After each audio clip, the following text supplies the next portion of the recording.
If you ever wanted to play Storm and Pioneer, well then I got the deck for you, because today I'm going to be going over Ral Lotus Storm, or it should really be called Ral-less Lotus Storm, because this deck doesn't actually play the Ral Zarek Planeswalker from War of the Spark.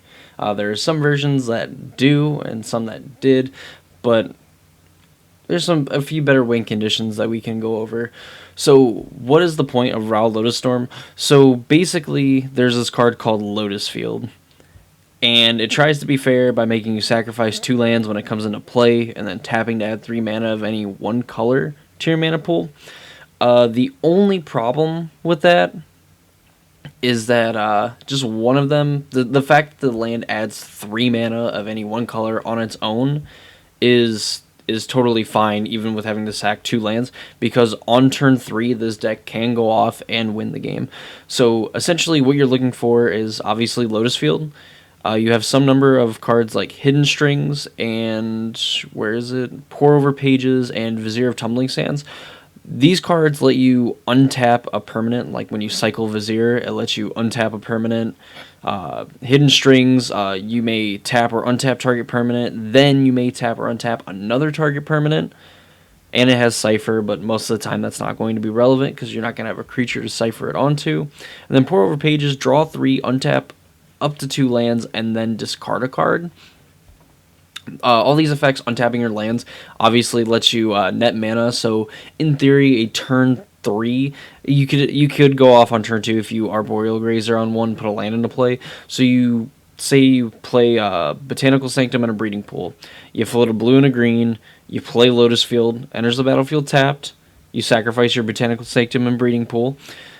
You then cycle of Vizier of Tumbling Sands. You untap Lotus Field, you draw a card, and then you get to Hidden Strings to then untap it, and then obviously you don't have another thing that you can untap or tap, so you just tap something of your opponent's, and then you essentially start netting mana. Like obviously if you cast a Hidden Strings or you cycle a Vizier off of Lotus Field, you'll end up netting 1 mana every time you go through it. Eventually, like Pour Over Pages, you end up just drawing a bunch of cards. You can untap Lotus Field with your extra mana, then discard a card, feel your dig 3 times. Obviously a very powerful card, and a card that people wanted banned in the format, but you know, this may be being the most unfair way that dig 3 time has been used since the Pioneer format has been created. And essentially, like, what you want to do is just find a way to make the most mana possible through cycling your Viziers, playing your Hidden Strings, playing your Pour Over Pages, using double cast to kind of like cheat and get more copies of Hidden Strings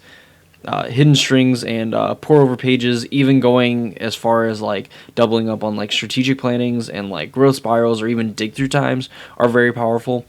And essentially how we're winning the game is we're either going to cast a huge explosion for 1,000,000 and just make our opponent draw their entire deck, and then obviously lose all the life that they have acquired throughout playing the game, and also a 1 of Aetherflux Reservoir. And this one's kind of interesting because obviously it's a way for you to like gain life. It's kind of a nice card, like if you're in a aggressive meta. That being said, like this deck also just kind of beats up on the aggressive decks. So like if your opponent like Thoughtseizes and takes like either your expansion or like makes you have to play like 2 or 3 turns behind, and they don't kill you in those 2 or 3 extra turns, Aetherflux Reservoir is definitely a way where you could just like play this, and then just like even if you fail to go off, if you gain 20-30 life off of it and you go up to like 40, you know, you can easily rebuild from there and attempt to go off again to either win with the Reservoir or win with Expansion Explosion, whichever you decide to do. So some notable like strengths and weaknesses of this deck, like definitely the strengths are that you are a fast combo deck. You can go off on turn 2 with a very like with just an Arboreal Grazer, plus obviously having the Lotus Field in hand as well. The downsides, you kind of just fold to counter magic. If you just decide to play a Lotus Field and then you cast a Hidden Strings to try to untap the Lotus Field, and your opponent just counters your Hidden Strings, like you're obviously down mana because you had to sacrifice lands, and you're stuck. You basically lost an enabler to in Hidden Strings. that you just kind of have to wait till next turn, and then your opponent's just able to keep up their defenses until you eventually just run out of ways to untap your land, or you're just stuck spinning your tires. Maybe it was like one of the ways that you could ramp into, say, a strategic planning and things like that. Now you have to use your next turn playing a strategic planning, hoping you play a land and playing a way to untap while them not countering either of those spells if you're really digging. So that's really, as far as like the main deck is concerned, that's the important thing. Some cool cards especially in the mana base, like the Thespian stage, to just copy a Lotus Field, where you could just play this on turn 3. If you don't necessarily get to go off, but like with 2 Lotus Fields on turn 3, or untapping with like 2 Lotus Fields on turn 4 with a land drop to play, pretty good, pretty powerful. Basically letting you cast like Dig Through Times for almost just tapping 2 lands. Like, that's pretty sweet. Some sideboard stuff. Blast Zone is just good against aggro decks, like coming in on 1, really good against mono black. And even some of the mono red decks, obviously you can crank it up to like 2 or 3, get rid of some more problem permanents, anything that's going to like kill you pretty quickly. Aether Gust, another card that's just good against aggressive, the aggressive like green and red decks. Like Questing Beast kind of sucks because that can be pretty fast clock. Like anything from like the mono green ramp deck from Nissa all the way to Nissa, because Nissa is a really annoying card.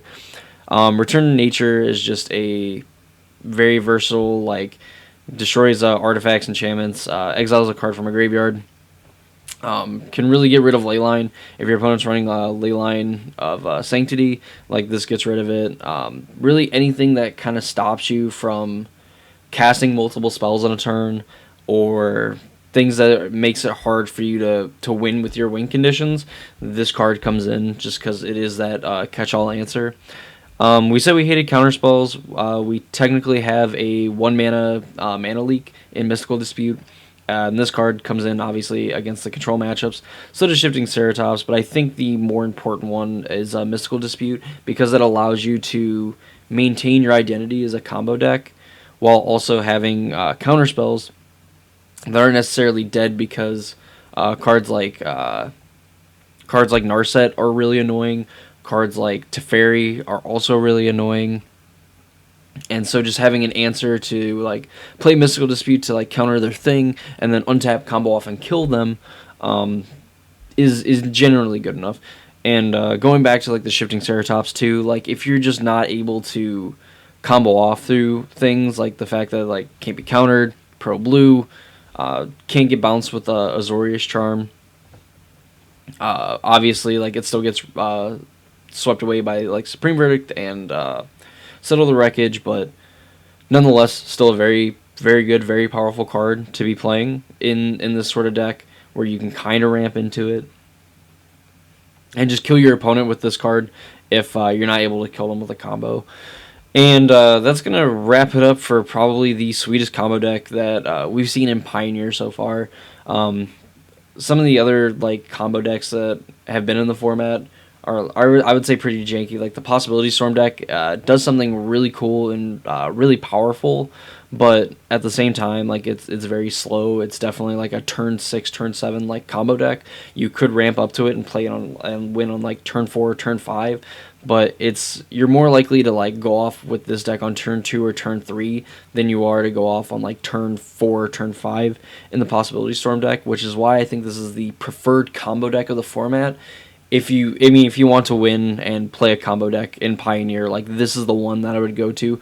Also, pretty budget too. I mean, like $190 in paper, and like the most expensive cards are really just like Dig Through Time, and then like the Botanical Sanctums and Lotus Fields, or the Botanical Sanctum and like the Breeding Pool.